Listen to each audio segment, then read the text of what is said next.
சரி, இப்போது புதுசாக வந்த திடீர்னு வந்து பதவி வாங்கின இந்த கட்சி ஆளுக்கு இப்போ பேசுவார் அவரு. பேசு தம்பி, நீ பேசு. இங்க பாருங்க நண்பர்களே, நமக்கு வந்து ஆர்ப்பாட்டம் பண்ணலாம் அப்படின்னா நமக்கு வந்து பர்மிஷன் தர மாட்டாங்க, அலைய விடுறாங்க. என்ன எங்களை பார்த்து பயமா இருக்கா உங்களுக்கு? இங்க பாருங்க ஆளுங்கட்சி, உங்களுக்கு ஒரு விஷயம் சொல்லிக்கிறேன்.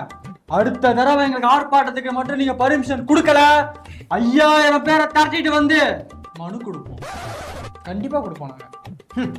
5000 பேர் தர தெரிஞ்ச எனக்கு கோட்டையை நோக்கி போராட்டம், மனித சங்கிலி போராட்டம், சாலை மறியல் பண்றது இது இல்லை. மனு கொடு. அப்புறம் நீங்களா ஒரு கேள்வி கேட்குறீங்க, எங்க போனாலும் இந்த கேள்வி இருக்கு, எதிர்கட்சியை பத்தி ஏன் பேச மாட்டீங்க அப்படின்னு. எதுக்குங்க பேசணும்? எதிர்கட்சியை பத்தி எதுக்கு பேசணும்? அங்க இருக்கிற 1.5 கோடி தொண்டர்களும் இப்ப நம்ம பக்கம் வந்துட்டாங்க, நம்ம கட்சிக்கு வந்துட்டாங்க. என்ன இது? அப்ப எடப்பாடி மட்டும்தான் தனி பிரச்சாரம் போயிட்டு இருக்காரா? கூடிய சீக்கிரத்துல வந்துருவாருன்னு கூட அடிச்சு விடுவாப்ல. அப்புறம் இன்னொரு விஷயம் சொல்றாங்களா தெரிஞ்சுக்கோங்க, எக்காரணத்தை கொண்டோ எந்த காலத்திலையும் அந்த பூக்கட்சி கூட கூட்டணி இல்லை இல்லை இல்லை. முன்பு நான் ஒரு தவறு செய்து விட்டேன்றதே இன்னைக்கு வரைக்கும் ட்ரோல் பண்ணி கிளிக்கிறாங்க. இவர் தான் ஃபியூச்சர்ல ட்ரோல் மெட்டீரியல்.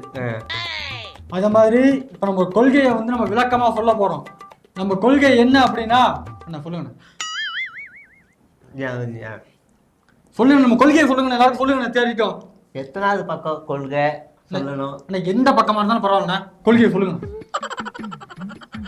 நம்மளுடைய தளபதி தான் நம்மளுடைய கொள்கை, நம்மளுடைய எதிர்காலம், நம்மளுடைய லட்சியம், நம்மளுடைய பாதை, நம்மளுடைய ஞாயிறு திங்கள் செவ்வாய்க்கிழமை.